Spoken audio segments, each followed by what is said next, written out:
Hello, I'm Sudarshana Starshine Star. Thank you for joining me here on this audio clip on a beautiful Monday. It is July 14th, 2025. I have a YouTube channel called It's the Dazzling of the Light. You can go to YouTube and type in at Sudarshana Starshine Star, and that will get you there just as well. I have, is it 250, I think, clips there now on a variety of topics and subjects, but I don't do really the mundane and boring, so I keep it pretty vital, interesting, spicy, and juicy. At least that's my take on it. Please remember to like, share, subscribe, and hit the notification bell. I really appreciate you for doing that. I begin all of my clips with the 3 opening prayers in Sanskrit and Telugu, and they are short. It's the Guru Mantra, the Ganesha Mantra, and the Gayatri Mantra. And I do this to bless, uplift, protect, and purify you, me, and this clip. As well, I've started doing, because I keep wanting to put this message out, this is not about religion. These sacred seed words called bijaksharas or bijas, B-I-J-A-S for short, are sacred seed words from ancient palm leaf manuscripts, and I mean really ancient, from ancient Vedic knowledge, from, once again, shall I say the word ancient? From ancient India. And it's not about religion. It's not about the Hindu religion or any other religion. It's about spirituality. And like I keep stressing, if you are manifested on this earth realm, you are spirit manifested in form. Spirituality includes everyone. Religion is for some people and not for other people. I say there are many paths to God. I'm not in favor of atheism or Satanism or anything that hurts oneself or others. But other than that, if you follow a certain faith and you find it brings you succor and peace and brings you the good fruits and results, actual, real results in your life are manifested in your life, then I say thumbs up, God bless you, go with God, beautiful. But you can include this. So I also am going to call right now, I'm going to command on the sacred power, authority, blessings, and divine royalty. As I say that, I'm on a partial open air terrace. I have to interrupt. As I say that, a huge red fire truck just went by, but they weren't in a panic mode. It was just a big, beautiful fire truck just as I was saying that. And yeah, calling on the sacred divine power and sacred blood of Jesus, Yeshua the Christ, and Mother Mary is like a huge vehicle that can really get you to where you want to go and really give you succor and help and patch you up and do all those wonderful things. So I'm commanding on the sacred blood and the power and the divine authority and glory of Jesus the Christ, Yeshua, and Mother Mary to flow over each one of you and wash you of any impurity, if that is your desire and your will, because that's between you and God, but I'm asking for that. And also for all of your beloveds. That includes human beloveds and animal beloveds. I'm asking for the spirit of pain and the spirit of fear to be removed, and I'm asking for all satanics or satanic attachments, all demons or demonic attachments to be removed. I'm asking for all blocks like self-rejection, heartbreak, feeling not good enough, not worthy enough, feeling helpless or hopeless, feeling stuck or stifled, when it's the truth that it could just be a very necessary pause. Just look at the seasons on this earth realm. There's a time for planting seeds. There's a time for harvesting. There's a time for enjoying the harvest. There's a time for turning over the soil and just having a pause moment before you replant. And we are all part of that. So maybe that feeling of stuckness or being squished or something by life, or you think by God, is a misperception, possibly. So thank you, Yeshua. Thank you, Mother Mary. And here are the 3 prayers. Om, Om, Om. Guru Brahma Guru Vishnu Guru Devo Maheshwaraha Guru Sakshat Parabrahmam Tasmahi Sri Guruve Namaha Om Suklam Bharataram Vishnum Sashivarnam Chatobhujam Prasannavarnam Dhyaye Sarva Vignopashamtaye Om Bhurbuva Suvaha Tatsavitur Varenyam Bhago Devasya Dhimahi Diyo Yonaha Prachodayat Om Shanti Shanti Shanti. Excellent. Well, I don't exactly know what I'm going to be calling this audio clip, but I was looking at it and researching it a few days ago. It's just I just didn't feel really to put this up until now. So this is just from like July 10th, something that was posted on YouTube on Elite Vehicles. And this is what I'm going to do. I find this post, like I often say, just because I'm reading something from somebody else, it doesn't mean that I need to get my information from that person or website or channel or social media post or whatever. It's just when I find something that I think is so succinct and really gives such good and check mark, I put check information and points to good things. And that's what I'm going to do. I'm going to read this to you. But what I want to make very clear is after I read this to you, I mean, I might interject a few times, but I have much to say that is not being said. That will be in a part 2 that I will put up. I don't think I'm going to do another post this evening. It will be tomorrow. I will put up the part 2 that will hold a lot of the juice that is not being said. So just know that. Here we go. This thing was titled Breaking News Surrounding the Unexpected Texas Border Shutdown, Most Disturbing Find. And I'm kind of subtitling it, Shocking Find Under Texas, Info for All Humans. Because, I mean, this is just not for Americans. It's not just for Texans. It's not just for Americans. It's for all human beings on the earth realm to know this information. Because that's the kind of post this is. Here we go. And this was even, I'm kind of laughing because even CBS News is being made to, even the satanic mainstream media is being cleaned out and is made to put more and more truths out there. Yeah, they are made to do it. Not all the time, but you'll know it when you see it, and it's only going to get more and more frequent. Okay. So even CBS News had to put out on something called 24/7, the daily report. And the newscaster was saying, as people are still reeling from the terrible flooding, a separate incident is unfolding just along the border. The U.S. Customs and Border Patrol announced earlier today the sudden shutdown of the Texas border by U.S. federal authorities stunned the nation, drawing sharp attention to the increasingly volatile situation at the southern edge of the country. What prompted this swift and drastic action wasn't another surge of migrants, nor was it a reaction to political pressure, at least not directly. Instead, it stemmed from a chilling, an unexpected discovery buried beneath the dry, sun-baked soil near a lesser-known stretch of the Rio Grande. Border control agents, during what was supposed to be a routine inspection of an area known for smuggling activity, stumbled upon what initially appeared to be a collapsed tunnel. What they uncovered, however, sent shockwaves through every level of U.S. Homeland Security.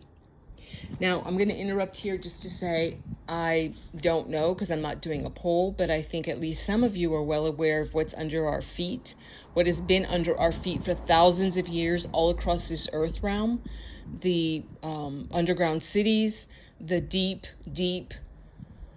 underground tunnel systems and caves and things that have been used for so long. They're more modern installation of DUMBs, deep underground military bases. They're called DUMBs, DUMBS. And in my part 2 of the series, I'm not only going to talk more thoroughly on that in case you don't know about that or just know a little bit about that. I'm going to give some resources so you can check some things out for yourself. But for in places like South Africa, Australia, The Hague, were some of the places where some of the most ancient tunnel systems and truly just rotten, disgusting, satanic, really cities and things were found. And on top of those, there was another layer that was more recent that you find more thoroughly all throughout the earth realm, like these tunnel systems and DUMBs and underground cities. Like, under Denver Airport, there's a city that goes down, I think it's 8 miles. This is not rare, but we were just unconscious to this. We didn't know this until, we did know it, I guess, which is the time to know is right now. If you don't know already, it's time to start doing your own independent research, not just watching TV. But I just wanted to say that, and in part 2, I will be discussing it more clearly and giving resources that you can look up for yourself. And let me go back to the reading. The underground structure wasn't just a crude passageway through the earth for ferrying people or for contraband. A sprawling, labyrinthy network of tunnels, professionally reinforced, ventilated, and rewired, that extended for miles under the U.S.-Mexico border. Designed with a sophistication rarely seen outside military infrastructure, the tunnel system was more than just a smuggling route. It was strategically engineered installation with multiple surveillance systems and evidence of long-term occupation. Authorities immediately sealed off the area and scrambled to access the scale and implications of what they had unearthed. Experts from the FBI, DHS, and the Army Corps of Engineers were called in to investigate the tunnel network. Their findings only heightened the alarm. Some chambers within the tunnels were outfitted with advanced computer equipment, satellite communication tools, and encrypted networks. Others bore the markings of operations, documents, maps, and coded symbols that hinted at years of planning and coordination. Even more disturbingly, area assessments suggested that their underground complex had likely remained undetected for over a decade. I'm kind of laughing at that. I have to interrupt again. Over a decade. I want to laugh. Yeah, sure. Only 10 years? I don't think so. But let me just go back to the reading. Operating silently beneath the surface while border security efforts focused primarily on surface-level threats, the decision to shut down the border entirely was not taken lightly. It came after intelligence indicated that the network was not merely being used for drug and trafficking. There were strong signs of paramilitary use. Militia-style gear, weapons caches, and encrypted communication logs pointing to coordination between domestic and foreign operatives. The situation had escalated from a border control issue to a full-blown national security crisis.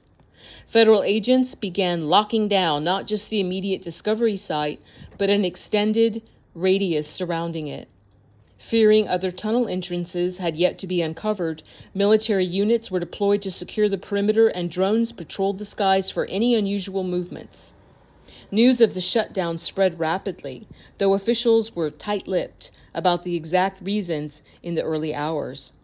Commercial border crossings were frozen, and traffic came to a standstill on highways leading to key parts of entry in Texas. Residents of nearby towns, such as Eagle Pass and Del Rio, reported seeing armored vehicles and helicopters in the skies, adding to the confusion and fear. For local communities already accustomed to the tense atmosphere along the border, this event felt qualitatively different, heavier, more serious. Rumors began swirling, ranging from TERRORIST plots to the discovery of NUCLEAR materials. Though none of these were officially confirmed, the scale and secrecy surrounding the operation fueled speculation across the country. As experts examined the construction techniques of the tunnel, it became clear that this wasn't the work of a typical cartel operation. The precision engineering, noise dampening, and soil reinforcement techniques used suggested outside help, possibly state-sponsored. Investigators focused on understanding who had the technical knowledge and resources to pull off such an audacious construction project undetected for so long. The implication that a foreign power might have had a hand in building this underground base only added urgency to the federal response. And since I'm on a partial open-air terrace, I'm sure you guys heard that motorcycle that just revved by. And no matter, whatever happens in these readings that I give to God and ask for blessings before I do them on these audios on my social media, I pay attention to what goes on. I don't think anything is accidental. And just as I said that, to hear that motorcycle revving up was like a huge, oh yeah, from life to me, really confirming that. So let me read that again. The implication that a foreign power might have had a hand in building this underground base only added urgency to the federal response. Intelligence agencies combed through satellite archives, trying to pinpoint when the tunneling began, and traced procurement trails for the specialized materials found on site. One particularly chilling discovery came from the biometric scanning logs embedded in one of the tunnel's checkpoints. It appeared the network was tracking movements internally with facial recognition software. This raised two immediate concerns: who had been moving through the tunnels, and what data had been collected. The presence of digital records indicates a level of organization and foresight that went far beyond what border authorities had previously encountered. Cybersecurity teams were brought in to decode hard drives and servers found in some of the chambers, and what they uncovered would only deepen the mystery. Cryptic logs referencing infiltration operations, asset drops, and coordination nodes, all marked with dates stretching back over a decade. Back in Washington, national security advisors scrambled to assess the broader implications. If such a network existed under Texas, could similar structures be hidden beneath Arizona, New Mexico, or California? I have to interrupt. I'm laughing now for 15 minutes at that question, but anyway. Okay, let me go back. Had any sleeper agents used this network to slip undetected into the country? The president was briefed in a secure meeting, and a temporary state of emergency was declared for the affected region. Homeland Security elevated the national threat level and quietly began liaising with allies to determine if similar tunnel systems had been discovered elsewhere.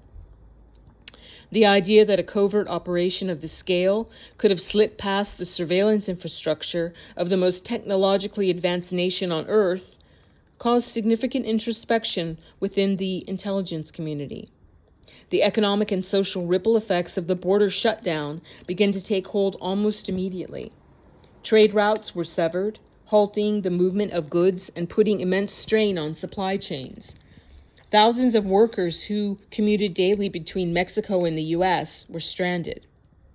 Businesses on both sides of the border shuttered, and a growing sense of unease spread. Farmers in southern Texas, already burdened by drought and labor shortages, found themselves unable to transport produce. Truckers lined up for miles, unsure when or if they would be able to move their cargo. Border towns that relied heavily on commerce began experiencing panic buying and economic paralysis. Lawmakers demanded answers. Congressional hearings were hastily convened, with top intelligence and defense officials summoned to provide clarity.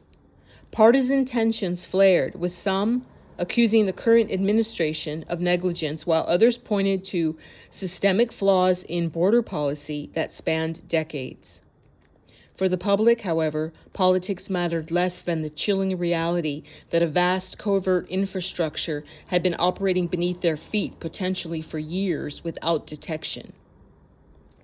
It was a sobering realization that despite all the billions spent on border walls, surveillance drones, and patrol units, a major security breach had occurred, not above ground, but below. The human element of the discovery added yet another layer of complexity. Evidence found within the tunnel system indicated that dozens, possibly hundreds of individuals had passed through, many of whom left behind personal belongings, bedding, canned food, makeshift kitchens, and rudimentary medical stations, pointed to long-term habitation.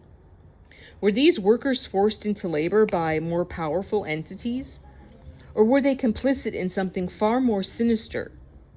A separate chamber clearly outfitted for interrogation or detainment hinted at internal power struggles or enforcement mechanisms within the network itself. The presence of such a space suggested an authoritarian order of operation, not merely a transit tunnel for illegal crossings. The shutdown and ongoing investigation forced a rethinking of U.S. border policy, not just in terms of security, but in how intelligence and infrastructure are deployed to prevent subversive threats. Experts began calling for the use of subterranean scanning technologies, satellite geospatial analytics, and advanced AI pattern recognition to detect underground anomalies. While some of these tools existed in military contexts, they had rarely been applied to domestic border security due to cost and political considerations. That hesitation now seemed dangerously outdated.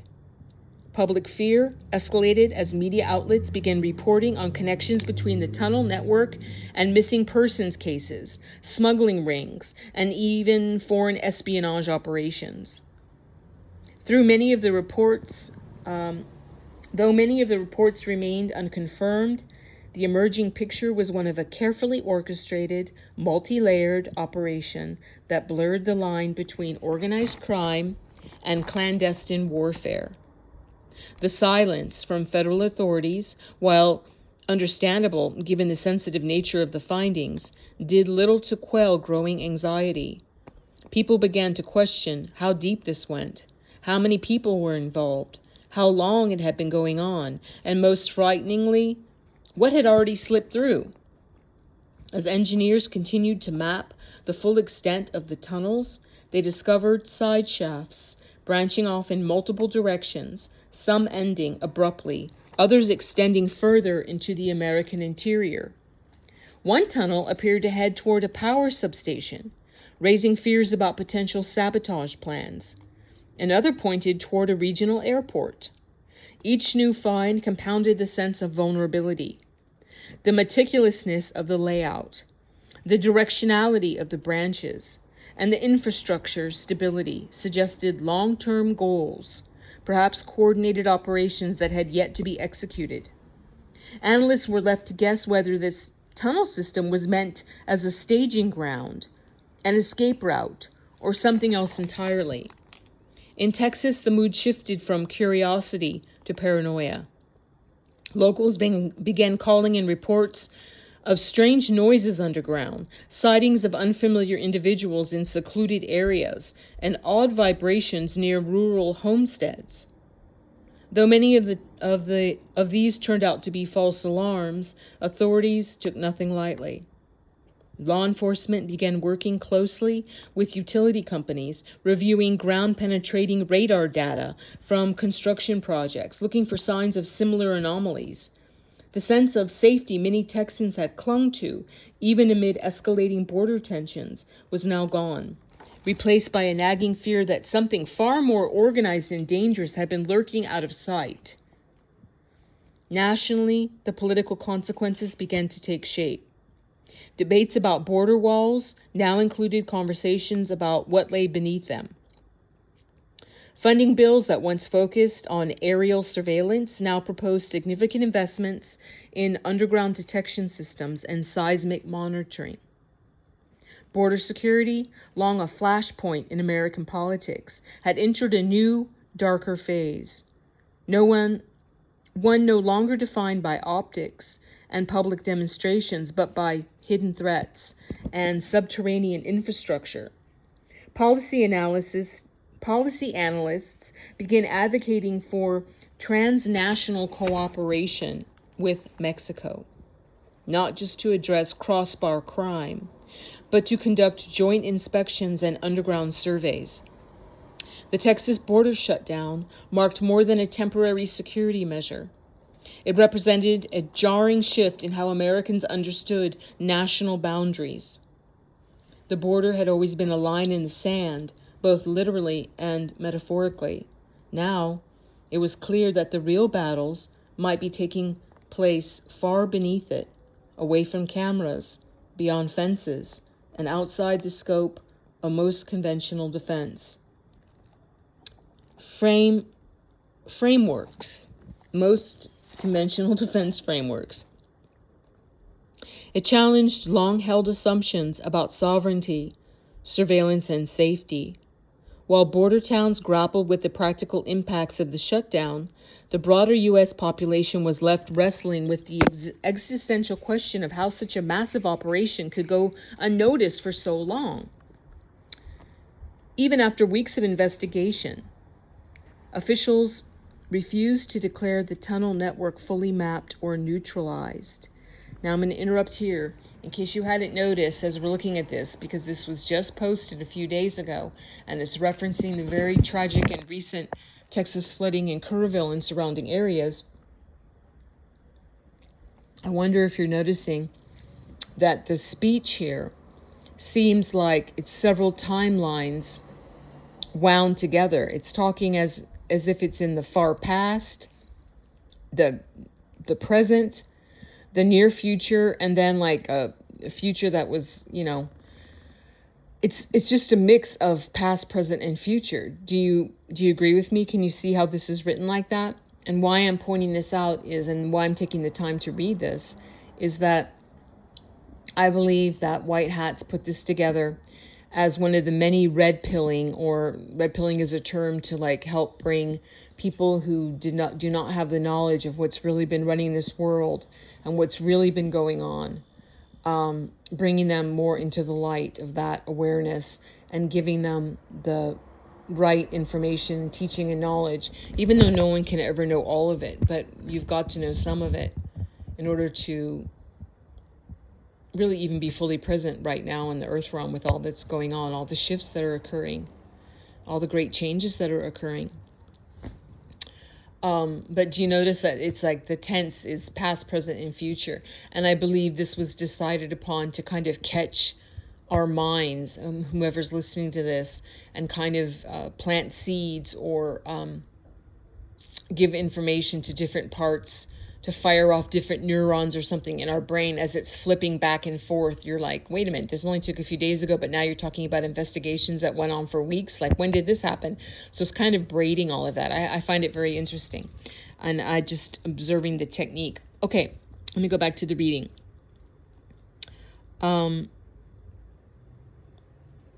Even after weeks of investigation, officials refused to declare the tunnel network fully mapped or neutralized. The border remained sealed, with only limited, tightly controlled crossings allowed for essential trade and personnel. Construction crews worked in secrecy, pouring concrete into known shafts while scanning for new ones. The sheer scale of the operation meant that complete closure could take months, maybe longer. All the while, the psychological impact deepened. Americans were not used to feeling outmaneuvered on their own soil. In a world increasingly defined by cyber threats and drone warfare, the return to a more physical, tangible form of infiltration struck a primal chord. This wasn't a data breach or an abstract threat from afar. It was a physical invasion, one that passed quite literally beneath the nation's feet. The border tunnel find and the dramatic response it provoked recast the security dialogue in stark, unsettling terms. Not everything dangerous wears a uniform or speaks encoded language online. Some threats are silently dirty and carved into the earth. And now, with the Texas border shut, the United States was forced to reckon with a new kind of frontier, one not drawn by geography or walls, but by the dark, silent corridors beneath them. As federal officials expanded their investigation deeper into the tunnel complex beneath the Texas border, the scope of what they had uncovered only grew more unnerving. The infrastructure, initially thought to serve a localized purpose, began revealing indicators of an expansive, multi-tiered operation that stretched its roots across state lines and possibly into other regions of the country. Seismic scans and magnetic resonance imaging were deployed across large swaths of southern Texas and northern Mexico, revealing dozens of smaller offshoots, interconnected caverns, and bypass systems, some of which even penetrated beneath public infrastructure, such as highways, utility lines, and government buildings. What emerged from the evolving data wasn't a tunnel system alone, but an underground ecosystem, a covert framework designed to sustain life and logistical operations over extended periods. And I'm going to interrupt here again to say, like the satanic evils and their minions, and much of whom have already been taken care of, but from years ago when people like me who do deep independent research found out that most of these underground cities and tunnel systems, etc., were stockpiled with freeze-dried food and everything for at least 150 years. Not to mention the living, which I'll talk about in part 2, I guess, the live ecosystems they had in these underground cities, which is not talked about here. The artificial sun, the farms, the movie theaters, the mansion homes, the shopping malls, everything underground. Yeah, you're going to find out. If you don't know, you're going to find out a lot. Let me go back to this reading. Okay. Water lines had been covertly tapped. Power was being siphoned from municipal grids through jury-rigged transformers cleverly disguised within derelict industrial zones. Cell signals had been redirected through custom-built antennae that allowed secure undergrowth communication shielded from surface detection. Every technological fingerprint suggested this was not an improvised nor reactionary construct. This was calculated, systematic. Psychological profiles began to be drawn up by federal agencies on the kinds of individuals or groups who could orchestrate such a complex subterranean network. The theory of cartel involvement, once predominant, began to wane in favor of a more disturbing possibility: a hybrid operation. And I'm going to interrupt again to say that makes me laugh that the authors of this said a hybrid operation. They chose that word on purpose. Yes, hybrid, not human, not exactly human. Reptilian, sometimes full reptilian, but often hybrid beings. Part human, part reptilian, part gray, part reptilian, like that. Okay, intelligence pointed to a confluence of motives and players where transnational criminal syndicates, extremist groups, and possibly rogue private military contractors shared resources and objectives. Some experts referred to it as a shadow coalition, a secret alliance operating under the radar for years, leveraging each group's expertise, logistics from cartels, infrastructure from engineering turncoats, strategy from paramilitary veterans. Amid this web of speculation, one unassailable truth emerged. This network had existed beyond the reach of oversight. It was invisible to drones, irrelevant to walls, and unsusceptible to patrol routes. This form of threat didn't march or shout or fire. It crept, tunneled, and listened. Entire corridors within the underground system were acoustically insulated, making a sound detection from above nearly impossible. Ventilation shafts were dispersed in seemingly random areas of uninhabited terrain, cleverly disguised as natural erosion or drainage runoff. The builders had created not just a tunnel, but a shadow world existing beneath the nation's defenses. As researchers cataloged the findings from within the tunnels, One room in particular garnered attention from forensic teams. It was adorned with maps, hundreds of them, topographic renderings, city blueprints, power grid schematics, and even water main layouts of towns across southern Texas, all marked with color-coded notes and legends written in obscure shorthand.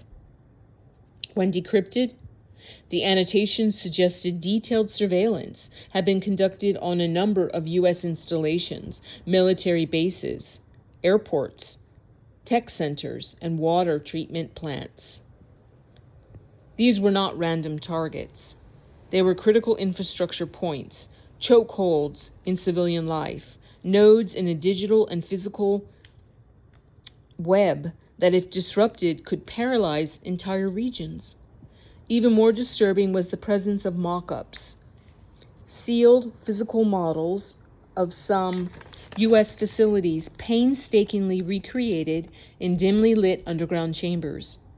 These models appeared to be used for rehearsals, suggesting the group behind the tunnels had conducted physical run-throughs of infiltration, sabotage scenarios. From a national security standpoint, this was a paradigm shift. No longer could potential threats be measured only by their access to weapons or funds. The enemy had grown patient, methodical, and deeply familiar with American vulnerability. Linguistic experts were called in to analyze recovered documents and graffiti etched into the tunnel walls. Multiple languages were present: Spanish, Russian, Arabic, Mandarin, and English. While some markings aligned with known cartel identifiers, others bore cryptographic hallmarks used by certain foreign intelligence networks. And I'm going to interrupt to say, yeah, really foreign, like as in off-world. Yeah, like that. For years, intelligence communities had speculated that various countries had cultivated proxy assets along the U.S.-Mexico border. The tunnel discovery lent chilling credibility to that theory. Instead of overt espionage or proxy wars abroad, a new battlefield had emerged, one beneath the feet of American citizens. As security lockdowns expanded, so too did the operational costs. Billions were allocated within weeks to fund emergency geotechnical surveys, hire underground warfare consultants, and deploy mobile command centers. Entire departments within Homeland Security were restricted to prioritize subterranean surveillance and response. Universities received emergency grants to develop AI-assisted ground-penetrating radar.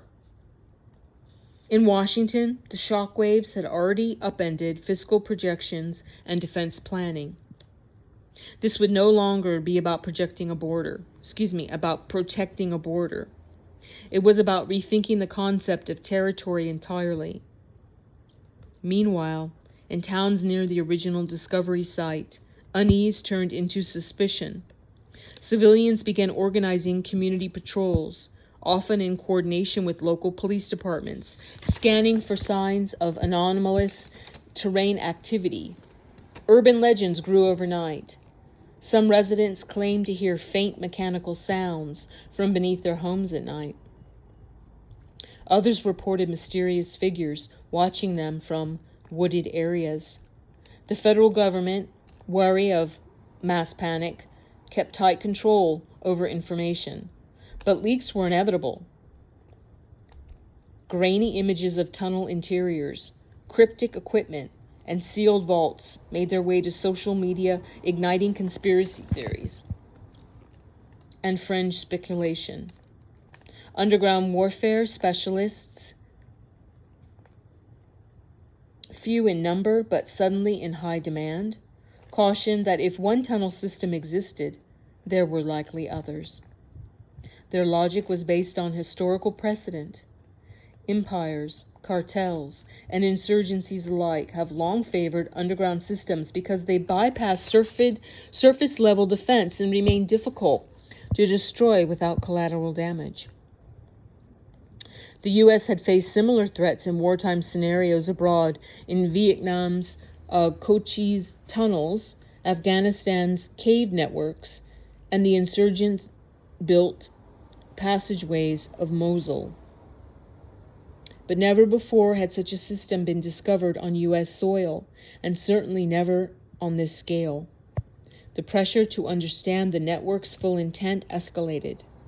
While sabotage and trafficking were likely motivations, the most unsettling possibility emerged from digital forensics.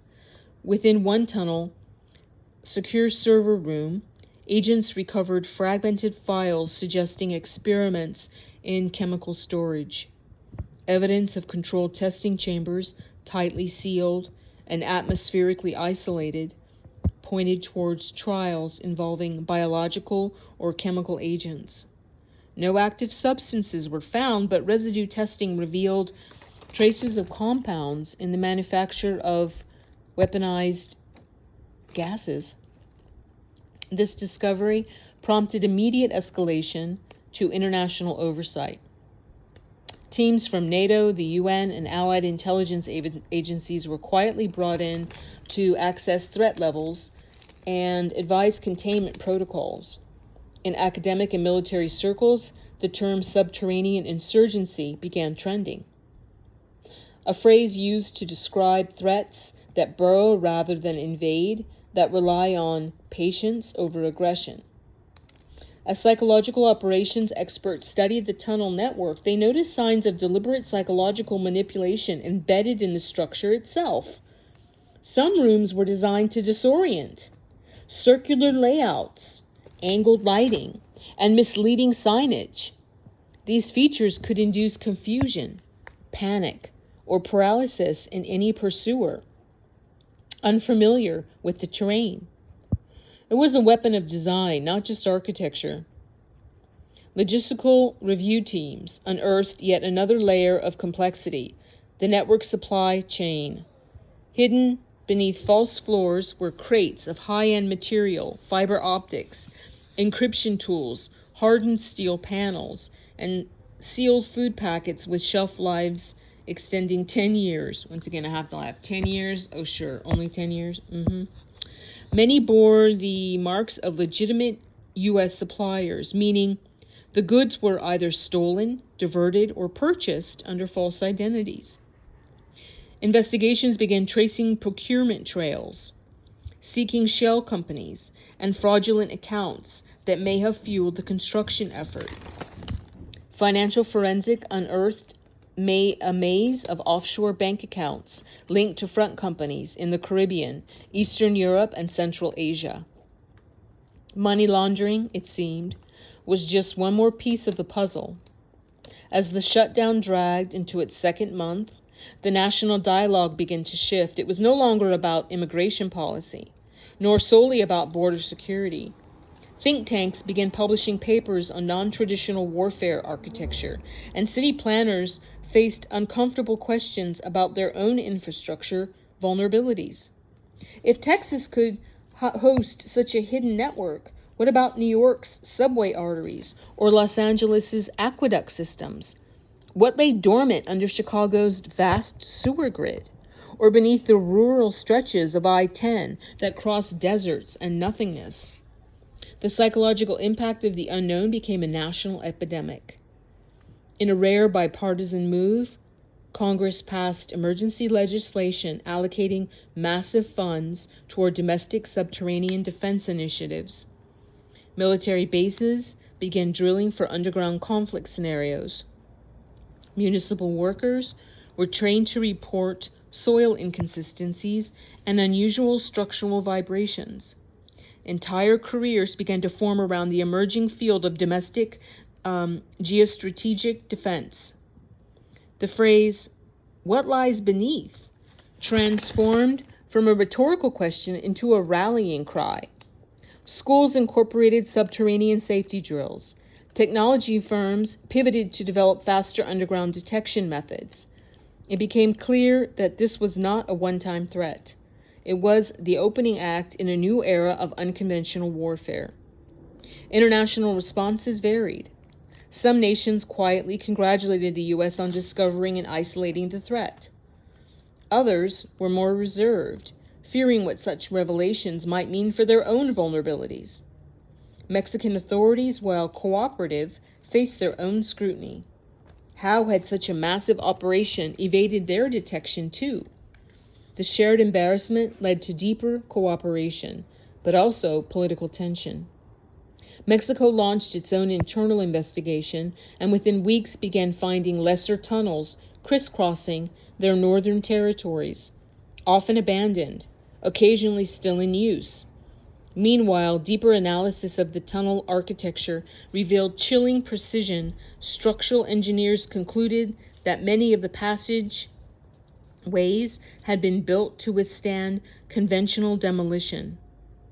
Their depth, curvature, and reinforcement meant that traditional means of destruction, such as explosives or flooding, would likely fail or cause significant damage to nearby surface structures. It wasn't just a matter of finding the tunnels anymore. It was about figuring out how to safely dismantle them. Specialized subterranean robotics units were deployed, equipped with LAR mapping and remote demolition capabilities. Still, progress was slow, and the full extent of the network remained uncertain. In the heart of the continuing investigation, attention turned to the deeper implications of how such a system could have gone unnoticed for so long.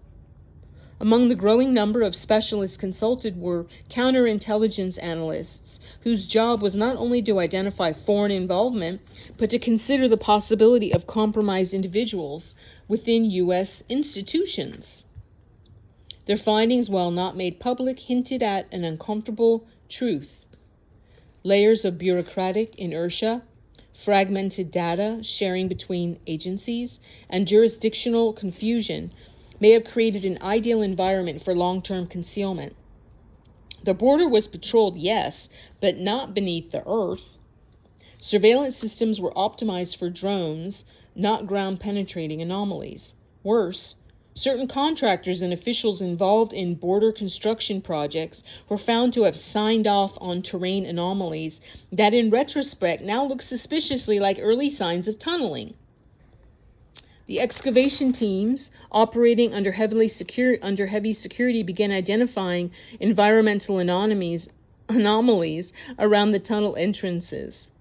One particularly surprising discovery was a pattern of artificially cooled soil layers in areas directly above key branches of the tunnel system.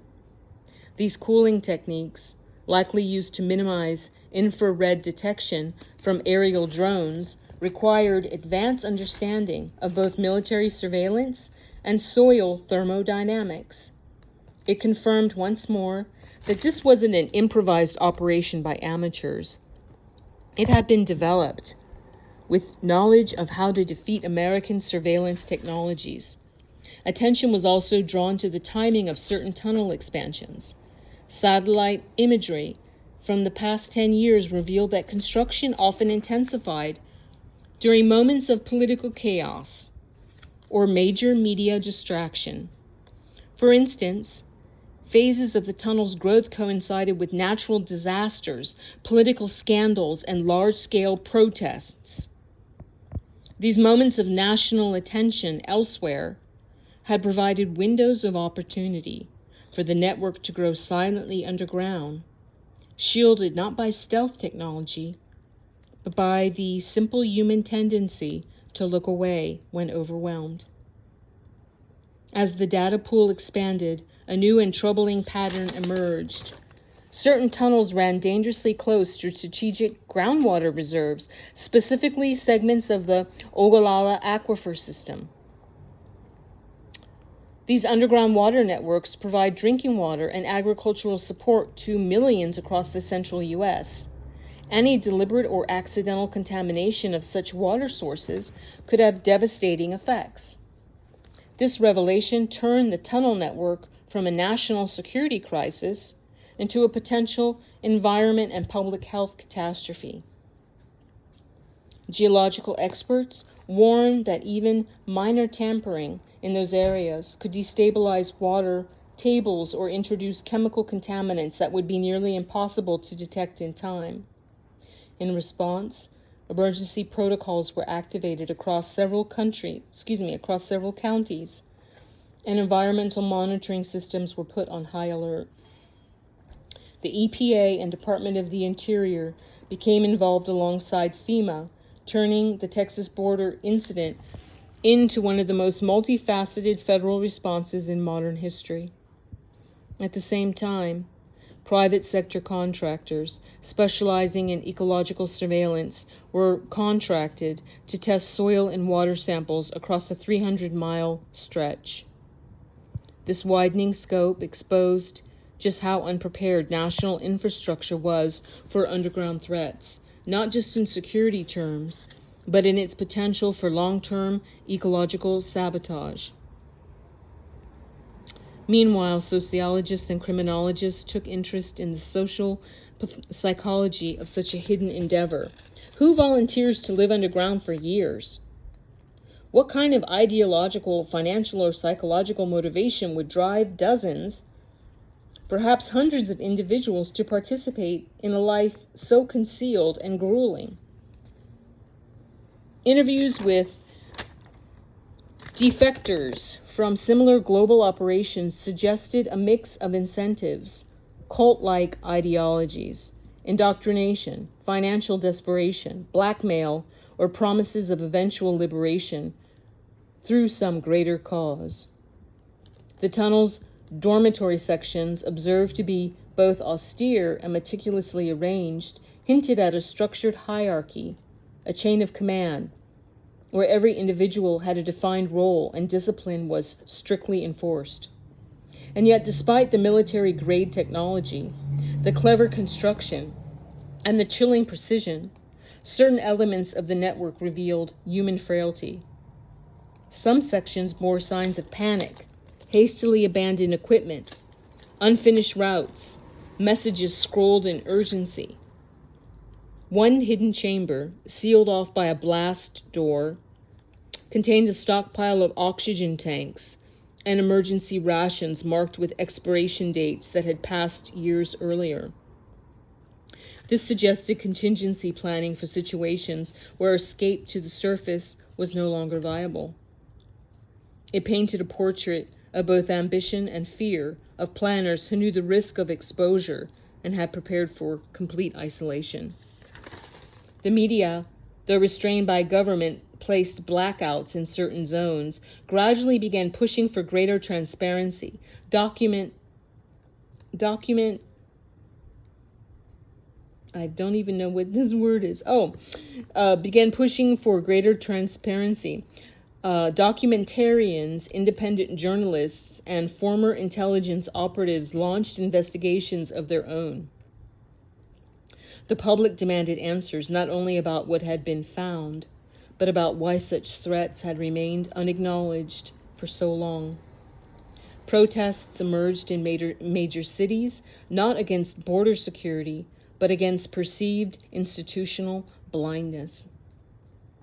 The central question that echoed through every news cycle, every editorial, every late-night monologue was hauntingly simple.